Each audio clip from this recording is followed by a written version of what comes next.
rely on in my films the same way as I did before. Especially knowing that the audience, considering my two first features, would be inclined to come to see Alpha thinking that they would squirm in their seat, or that they would jump off the seat, or that they would be uncomfortable and disgusted, or that there would be some gory aspect. And that would completely go against what I'm trying to express in this movie. In this movie, I tried to get as close as possible as what I believe the body is and the way I see it, meaning it's a place that, socially speaking, is a place of taboo, of unsaid, and of shame most of the time, for all reasons. Even if you're not sick or anything, the body is still something that we don't talk about because it puts us in a very vulnerable place. Whereas for me, I see this vulnerability as a ground for deep empathy and deep communion between us. And that's exactly what I wanted you to feel for the people who are infected by the disease in my film. At no point I wanted you to be afraid of them. I wanted you, on the contrary, to immediately relate to them, to feel for them, and to see them as they are, meaning people who are in need of care. And the way I did this, and that's why I was talking about kind of breaking the rules of genre in that way, is that, for example, the first time that you see patients in the hospital in the film, I created what I call, for lack of a better word, an anti-happening. Meaning, if I wanted you to be scared of them, what I would have done is like not show them to you until the last minute, played on the sound a lot, like really Hitchcockian basic 101 kind of things, played up the sound, make the tension and the suspense build up in you, and then at the end, bam, I would have like gotten very close and you would have jumped up, right? This I do the opposite. The way you see them is through a dolly track, and you are with mom, who's just caring for them, feeding them, apologizing to them for being abandoned, basically, by the rest of the hospital, and promising them care. So you discover them through a caring gesture.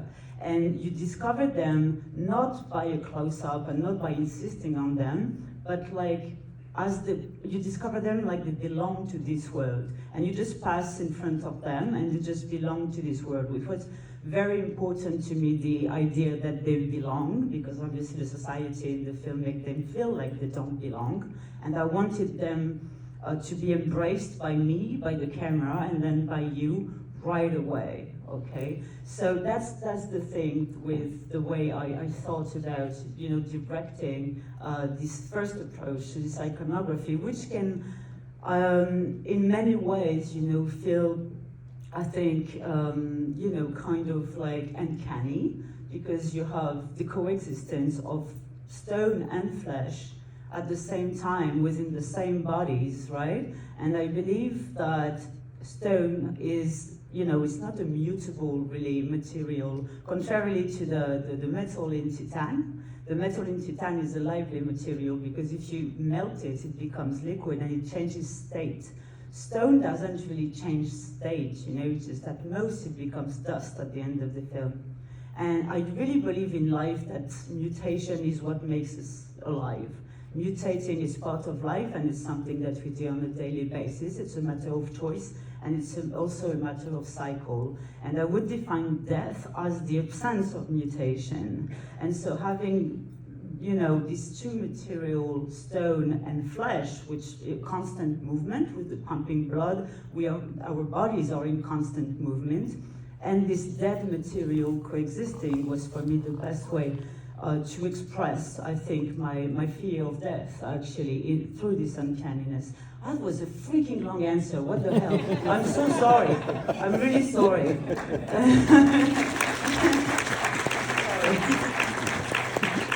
No, it's very interesting, I think. Let's talk about the main character. Her name is Alpha, so the first letter of the alphabet.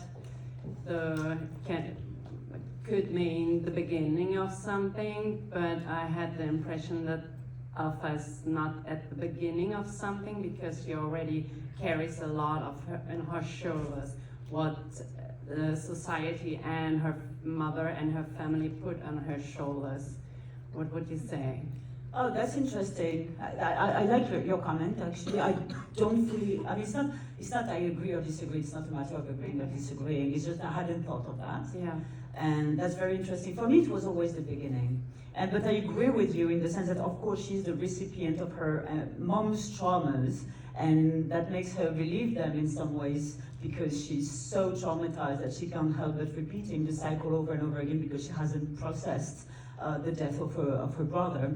So you're right in saying that she's not, it's not really a beginning for her. At the same time, she's 13 when the movie starts. So for me, when you get to this age, it's kind of like the beginning of your own self, or trying to become your own self and emancipating from your parents' traumas and fears, but also choices in general, and trying to make your own choices in life and stuff like this. So to me, like very like theoretically leaning, like talking about this period of time, the teenage years, I always thought that this is someone who is born in who starts her life, who is born in her life at a moment where everybody is dying, and where, you know, the imminence of death is almost unescapable, and which is exactly, I think, like we're pretty much the same age, so what we've been through during the peak of the AIDS crisis in the 90s, we really had this feeling that there was no future, basically, and everything that would connect us to each other had become synonym of death, danger, and suspicion, and fear, obviously, fear a lot. So for me, alpha was always opposed to omega. It's very simple, but this was being what it is to be an alpha in an omega world, and that's why I called her that. Also, I want to say that alpha is the first name that we give to a star when we discover a constellation, and every constellation has an alpha star, basically. It's not about alpha males. Like, it's so funny that people thought that, you know, but like, it drives me a little bit insane, to be honest. The fact that just the word alpha nowadays has been stolen almost from us. It's like completely like associated with alpha males, to the point where some people were actually disappointed that there were no alpha males in my film. I was like, thank God. I mean, what? I mean, this is the world we live in, yeah? So I thought about the thing with the constellation, right? Because at the beginning of the film, you see the first image after the opening credit is her when she's 5 trying to connect the dots on her uncle's arm, and of the holes, or the poking holes from the shoot-ups on her uncle's arm, and designing something that looks like a constellation. And this is, for me, this is a double, you know, it's a, let's say, double-edged image, in the sense that a constellation, a web, is something that is both positive, because it really reminds us of interconnection and how we are all like linked together in an ideal world. And also it means contamination, and it also means the rejecting that term of the other, because it spreads, you know, it spreads in between the dots. So that's also why I call her. That was also a long answer. Sorry. Yeah. I think it's also interesting that when you think of Alpha being in her beginning, and she has also all the things on her shoulder, then she meets again her uncle, who does not seem afraid of death anymore. He already accepted the death, and that gives her a kind of liberation, you know, some freedom. You have this scene where they enter the soccer field, and that feels like complete freedom and breathe. Maybe we can take the scene to talk about the music and the sound in the film, because you made some great music choices. You have Nick Cave in this scene, you have Porset in the beginning, Beethoven. How's your approach to music in your films? Well, to me, it's the same approach that I have with any other, let's say, artistic choice that I make, the same way I approach light or settings, design, all this. It's already there in the script all the time. I tend to be extremely precise in my script for the very simple reason that the script is a raw material and then constantly evolving material that every single person in the crew, whether they're on set or not, is going to be using in order to understand what is the film that we're going to make. And the more precise it is, the more people can actually rebound on it and just like keep ping-ponging with me in a way, ideas going in this direction, but sometimes they're giving me better ideas in order to reach this direction and stuff like this. It's a true lively material for dialogue with the rest of the crew. So they are very precise and the songs are already in there. The way I choose the songs is because of their lyrics. And if a song, and it's always the case, is in the script, then there is no way I'm gonna change it on the way. I'm never gonna find myself in edit room saying, no, in the end, I heard it too much, I'm bored of it, I'm gonna pick something else. That's never going to be the case. The hard thing is for my musical supervisor, because I always take big hits, and they're very expensive, and I usually play them all the way through, which is even more expensive, because basically, like the rate is like by 30 seconds, 30 seconds, 30 seconds. So if a song is like 5 minutes, it's a crazy big hole in your budget. So the negotiations have to be really, really tight and harsh, and usually my musical supervisor who negotiates is extremely stressed out. And I'm sorry about that for him, but that's how it is. And so the reason why I choose them is because of their lyrics, because usually their lyrics or specific lines in the song to me are the words that my characters tell themselves in their head, but that we can't hear because they don't know how to express it, or because they repress these thoughts, or just because they just don't find the words, and that's why I borrow the words of other authors in order to put them somehow in the minds of my character as if they were talking to you through these songs. So I'm going to start with the most controversial, I think, use of music that I did in my film, which is Tame Impala.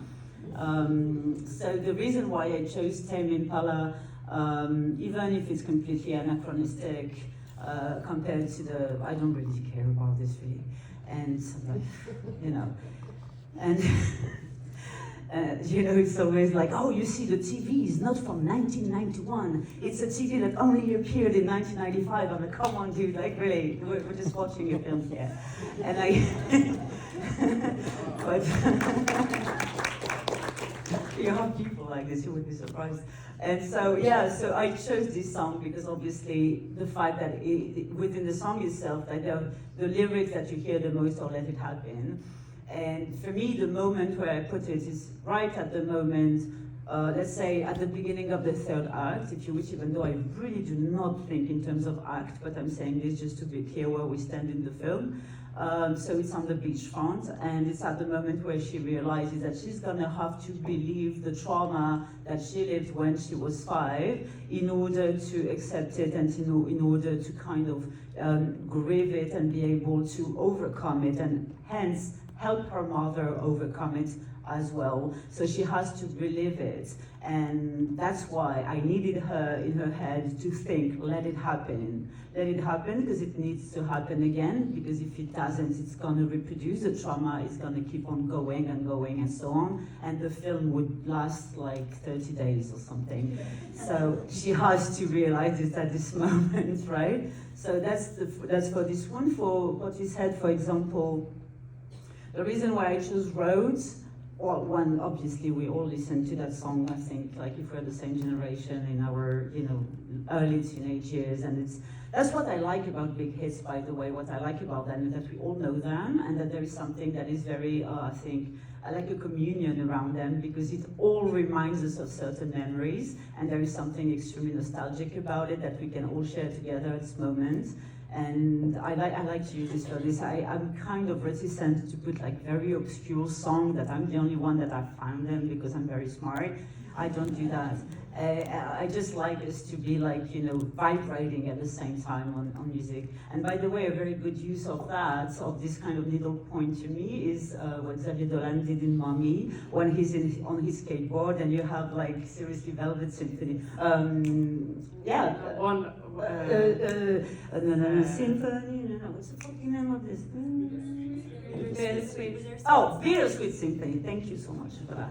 So you have this song that you all know, and he's on his skateboard, like tripping over it. And I think it's a perfect little point here. I really like that. I really enjoyed that one. Yeah, it's wonderful. Sorry. There is not Bittersweet Symphony, Mommy? No. Oh my God, that's crazy. You see, that's a Mandela effect. That's absolutely insane. Thank you. Wonderful. Works the same though, because it's also a big hit, but thank you for that. And you know what? They were kind of released almost at the same time, so I think when I was a teenager, I must have made them in my head. Thank you, Wonderwall. Which is even better, actually. Anyways.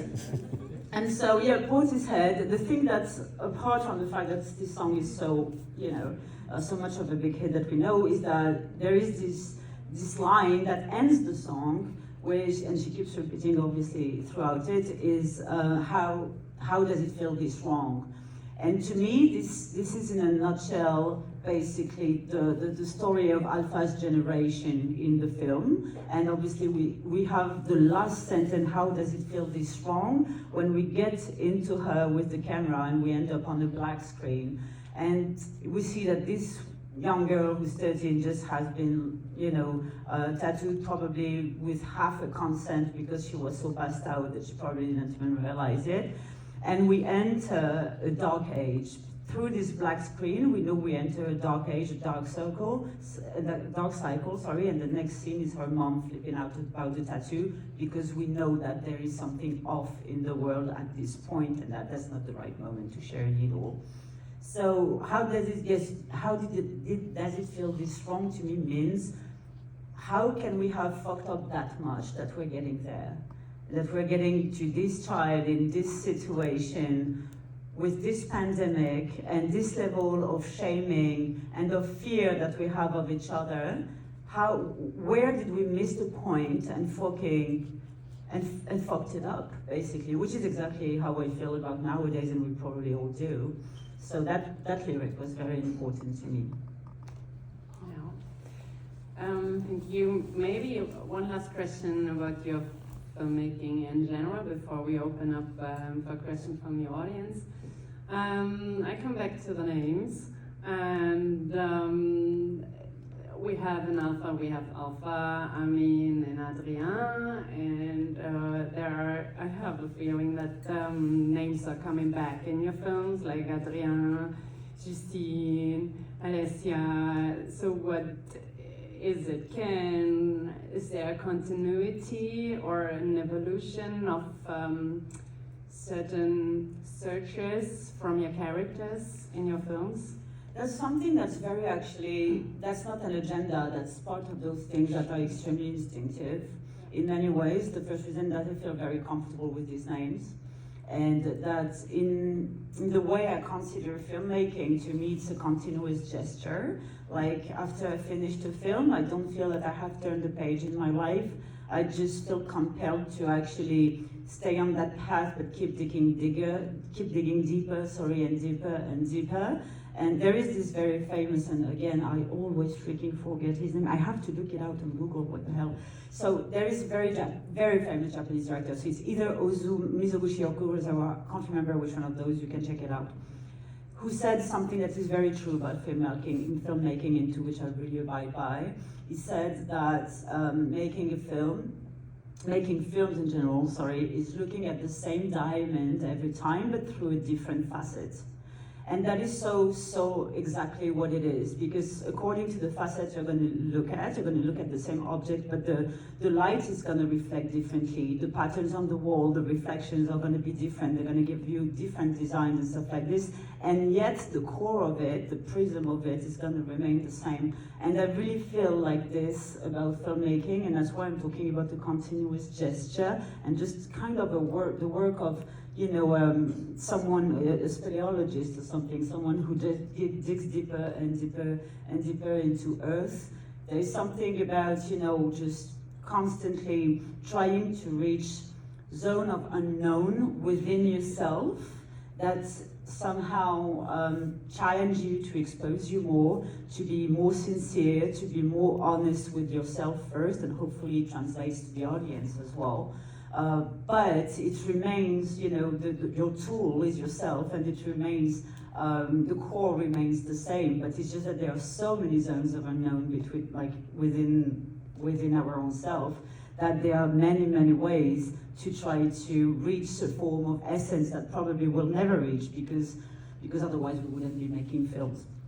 So that's how I see it. That's why I like to use the same names, because again, for me, there is a form of continuity. I wouldn't say that they're the same characters necessarily, but I feel that, for example, for Justine, Justine has been there since my first short, and she was in Raw and Titan as well.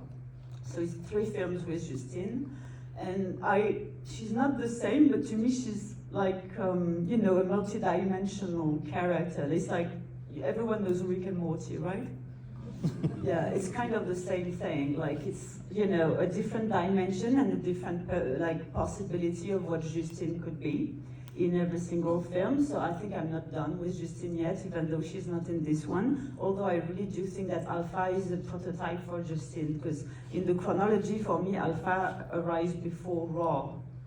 So she's like, to me, I called her Alpha also because she's a prototype in a way of what Justine might have become afterwards, and in the terms of what she discovered about herself. I think there is something that is very much more quintessential in Alpha than there is in Justine in Raw. That's why I put it first. Anyway, that's my own thing. But that's how I see it, this thing with the, embracing, and that's how I believe life is also, is that every day you embrace all the possibilities of what your being can be. That's why I hate labels, because I think that nothing is ever set in stone, that identity is not set in stone, sexuality is not set in stone, and love we have for each other is not set in stone, and nothing is granted in this freaking life. So, mutation. Okay, so we open up for the audience. Are there any questions?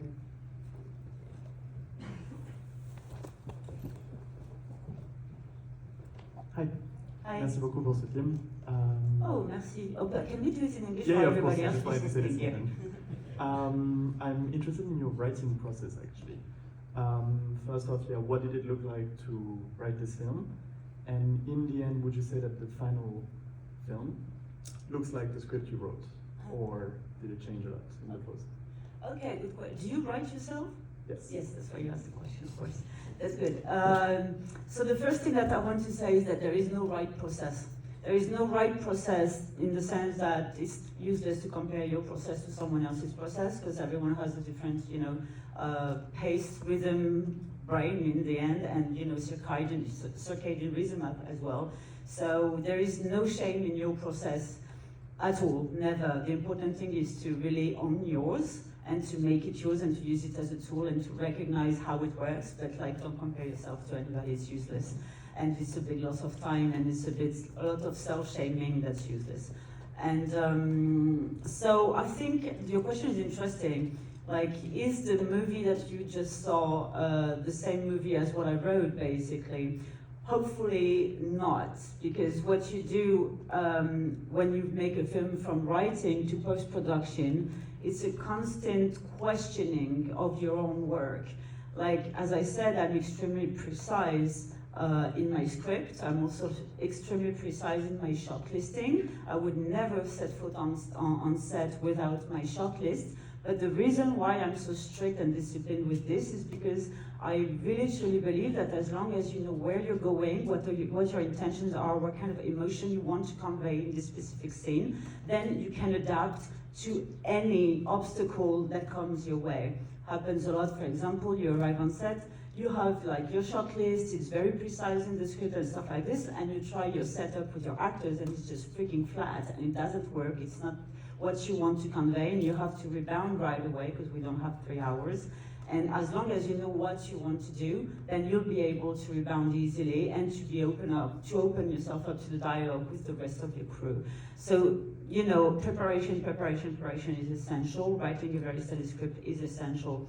But through this process, and through the dialogue with your crew, and through this like constant questioning of what you're doing, is it the right angle? Can I do better? Should I change the lens? Should I change the camera position? Should I change the dolly movement or whatever?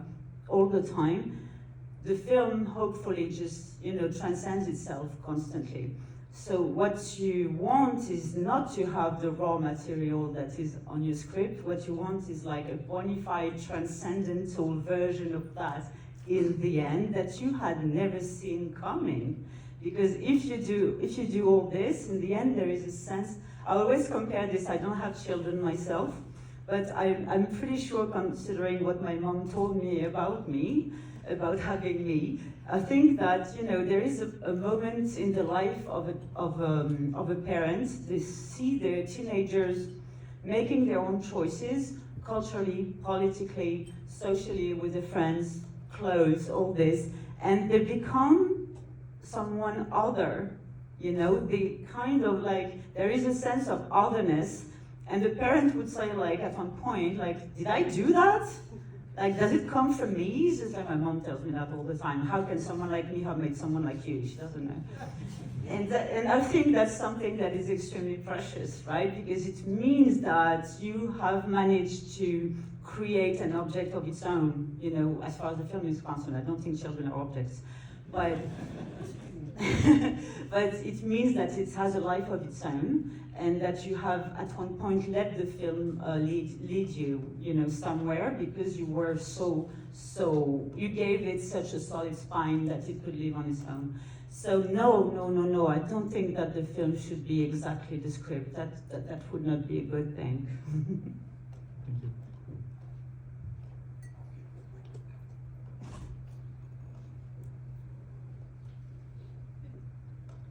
So first of all, Who's talking? hola. Hola, hi. Hi. Tomorrow I'm going to defend my thesis on body horror and Titan. So thank you. Okay, good. Wow. Awesome. And, Congratulations. I hope you nailed it. And I'm really curious about how do you feel about this film, because your first two films, I know you don't like labels, but they're definitely horrorful in some sense and create some tension in the audience.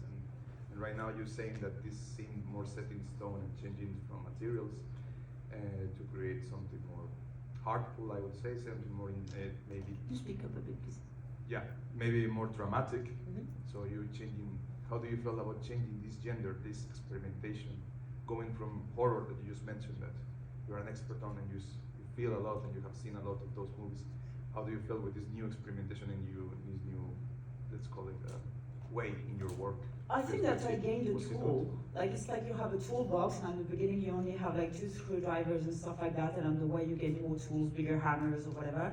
I'm not talking about technical aspects of it. I'm really thinking about like tools in your self-expression, in the tools you gain in order to express yourself better and to get as close as you can to, as I said, as a form of essence of what you really want to say. So I think that with this one, there was a big challenge for me compared to the other one. I'm not going to really answer to you as far as the genre aspect of your question is concerned, but I'm going to tell you something that is quite obvious in the transformation of my work. So when I did Titan was like clearly built up so that the emotion and the unconditional love that I wanted to prevail in the film would emerge during, let's say, the last 15 minutes of the film mainly, and obviously in the last scene of the film. So I built this whole story of 2 people who should have never met, who were both on the outskirts of humanity. One of them was already out, this case with Alexia Adrien, and Vincent was on the verge of leaving humanity, because he was just at the end of his life because of the death of his son. And both of them were not supposed to meet. They were not even supposed to be alive at the moment that they meet both. And they were supposed to, considering their path in life, they were supposed to kill each other. I mean, one or the other should have killed the other one at one point. And yet I did the opposite, and yet I tried to create something between them that is a bond that I did not want to label. It was both a bond that has to do with filiation, that had to do with romantic love also in ways, and that was ambiguous, and that became all the love, basically. But at the end, and so when I did this, you know, in the last scene, they say I love you to each other. And this I love you was extremely problematic for me, like extremely problematic. On the script, I wrote it and then I erased it. I wrote, deleted, incessantly 110,000 times. Then when we shot the film, I would do takes where they would say it, and takes without them saying it, takes with them saying it, takes without them saying it, so on. But not too long because you don't have, again, 3 hours on the set. In the edit room, I would edit it, not edit it, edit, not edit, not edit. Anyways, I was like, what's my problem with I love you? Come on, like, seriously, these are the words that have been used the most in all the films, in all the languages, in all the countries in the world since the beginning of cinema, and then don't let me start it even on literature and stuff like this. These words are said everywhere, every time, thank God, actually. So I didn't understand why I was blocking on it that much. I think that at the time, I thought that was a cliche. And I was afraid of that cliche. And I tend to be quite diffident with words. I'm always afraid that words are gonna kind of over-explain an emotion or a situation, and in that case, diminish the tension and the emotion in between the characters. In the end, I ended up leaving it, because I thought that if it's a cliche, it's for a good reason. And the good reason being that when they say I love you, they go from being simple characters in the Titan movie, they go from that to being actual universal heroes. Because again, these are words that everyone say all the time, and that trigger something different in everybody all the time. So that's why I chose to leave it. But then, going back to work after Titan, I was like, I have to, I mean, I see that there is something there that is a zone of unknown for me. That's something that I don't know how to handle. Like the raw expression of emotion, the naked expression of emotion is something that I was not comfortable with. Thank God, I want to say, because I think that nothing good comes out of comfort, creatively speaking, I mean. Otherwise, we could need some comfort right now. But creatively, I think that comfort is a kind of a barren soil, you know? It's like, you should never try to, reproduce recipes, because what's been done is done, what's been said is said, and probably better than the second time. That's why I don't care for franchises that much, also. But, so I was like, okay, so this is a zone of unknown to me, and I need to explore it, and I need to understand why it is, you know, such a hard thing for me to express my emotions with words. And so when I started writing Alpha, obviously Alpha is a lot about transgenerational trauma, which means that it's a lot about what's being left unsaid. Because it's about that, I knew that my characters had to actually break the unsaid and name the things. I had to show the things and I had to name the things. And to me, being confrontational with image is okay, something that I know I can do, but with words it was very different. And yet I needed that scene, for example, in the hotel room where basically they are both like telling them the real truth, like Mom and Amin, meaning that he doesn't want to die alone, but that she can't, as much as she loves her brother, she can't take him home because the kid is there and because they're gonna be, you know, ostracized and shamed, and she will probably suffer socially from the uncle's presence in their home, and they love each other to death, but there is something there that separates them, which is society and which is fear. So they had to say that. And that's how I morphed, you know, because writing that scene cost me a lot, like it was not easy at all for me, and yet I felt that if I hadn't gone this way, I would, and let's say if I had stayed at the same level of,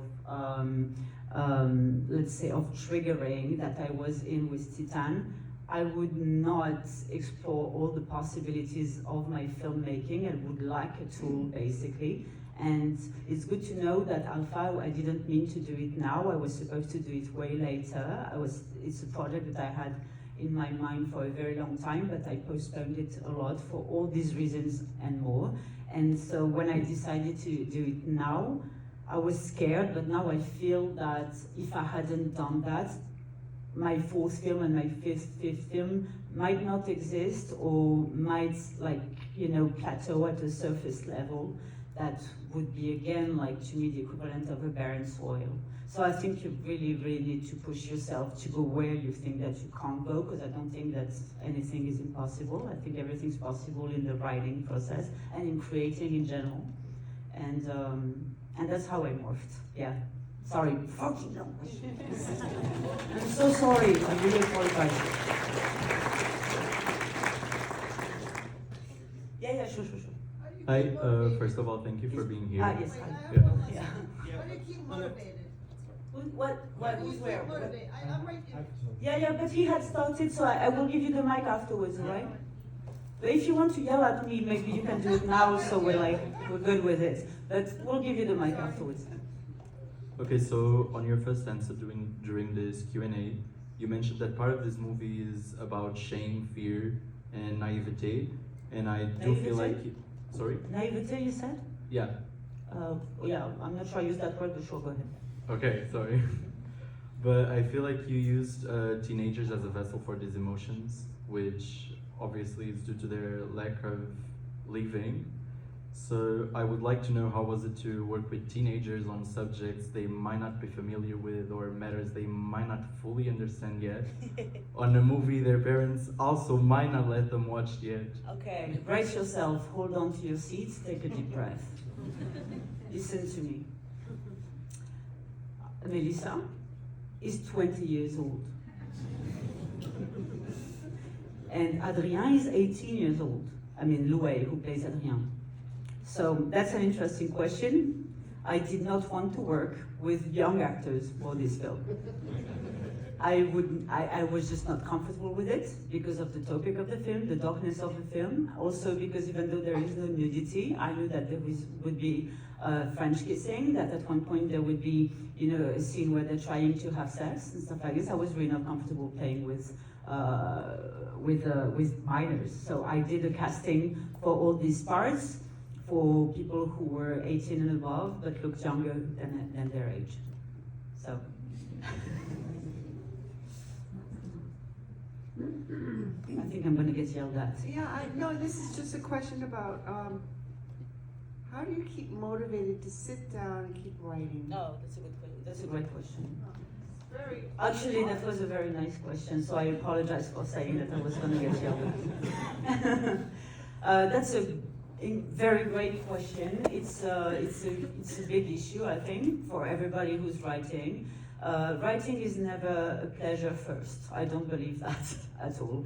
I think that writing is 95% of agony and 5% of ecstasy if you're lucky, and maybe a bit drunk. How do I keep motivating myself? You know, I mean, I don't always manage. So that's an important thing to know.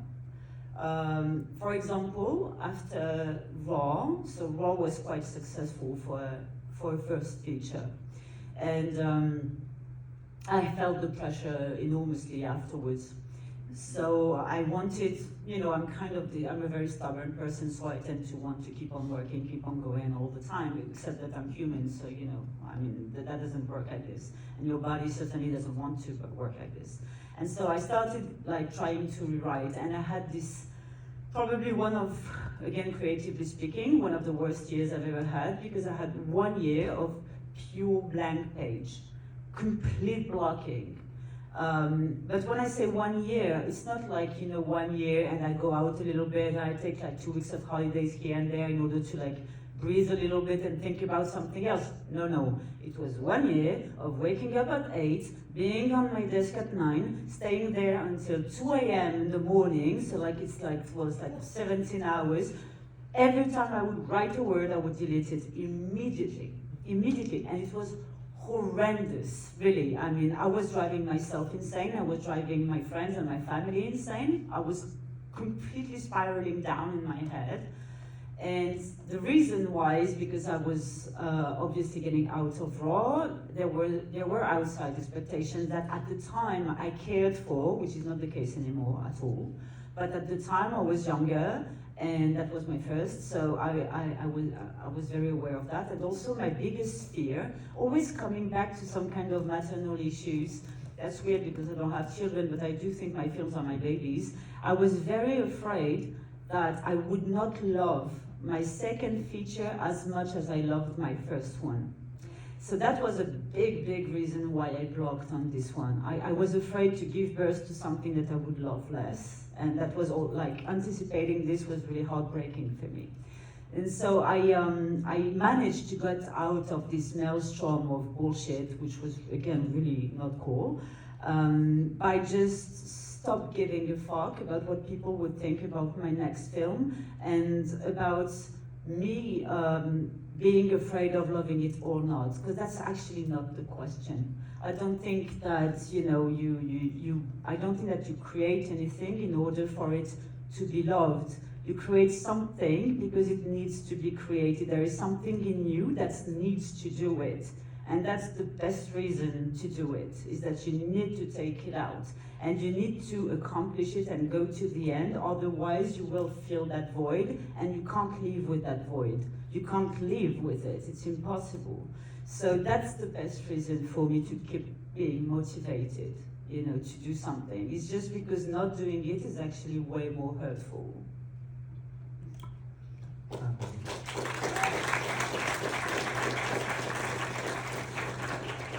We are already in over time, but is one last question okay? Sure. Okay, thank you. Bonsoir, thank you for being here. Hi, thank you. Thanks for this strong, very strong film, and what I also currently enjoying is how you share your creative process. And I was wondering, I think what connects to all of your films is a certain feeling for the human body and body effectiveness, and I'd be curious to know, like, how do you work out that in your creative process? How do you, like, in your own mind, constantly reframing and you project on, like, making the body an effective vessel to bring to your audience? Good question. So the thing is, I think it's the way I see bodies. You see, I was talking earlier about the fact that, socially speaking, it's a place of taboo and unsaid things, and of shame also mostly.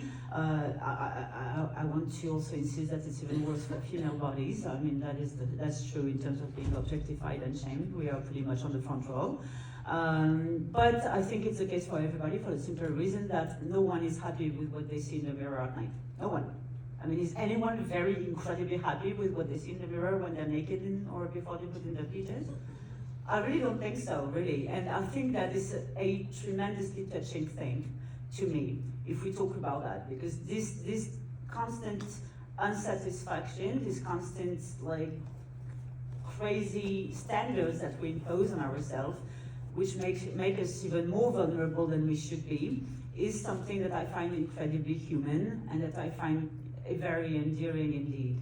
So to me, as I said earlier, the body is really the place where, if we are honest about it, and if we really decide to share about it, about our experiences, our diverse different experiences of our own body, there is a place for communion, there is a place for empathy. So even broader than that, I would say that the body is a place for humanism, really. For me, it's really a place where we can put ourselves in the shoes of someone else. So as far as the way, for example, in Titan, but in all of my films, because basically all of my films are seen through and heard through the inside of the body of my main characters. You know, it's really something that I work with my sound designer, and that I work with as well with my DP in terms of light. It always has to come from inside. I'm going to give you a very basic example in Alpha. In Alpha, you know the swimming pool scene when she swims into the wall. So if you were giving out an objective point of view of what is happening, what you would hear is, because if you see someone hitting their head, that's all you hear from the outside, right? You hear, and basically you don't care for that really. I mean, I don't care for that because you won't feel anything if I just do that, and I do a nice medium shot and there is not too much blood, and then, you know, I want you to feel what she feels. If you hit your head the way she hits her head, from inside, what you're gonna hear is a huge crack. It's something where you think you're gonna hear your bones, you know, it's gonna be something that is very loud. If you have a concussion, if you fall down, the moment that you fall down, what you hear is extremely loud. It's seen from the inside. So every attempt that I do with sound is to make you feel from the inside what they are thinking, what they are feeling, basically. The same with the nose scene in Titan, and so on and so on. So it's very important to me to do that in order for you to, even if you don't relate psychologically or intellectually to a character, which is the case with Alexia at the beginning of Titan. She's basically unrelatable because she's a psycho, but you can relate to what their bodies are going through. And this is, for me, a very good entry point of empathy for a character. It doesn't have to be necessarily sharing values, having a good person that is always on the right side of the law, on the right side of ethics or morals and stuff like this. Why do we sometimes relate to anti-heroes, you know? Because there is an entry point, whatever that is. For me, it's the body. For others, it can be, I don't know, for the Joker.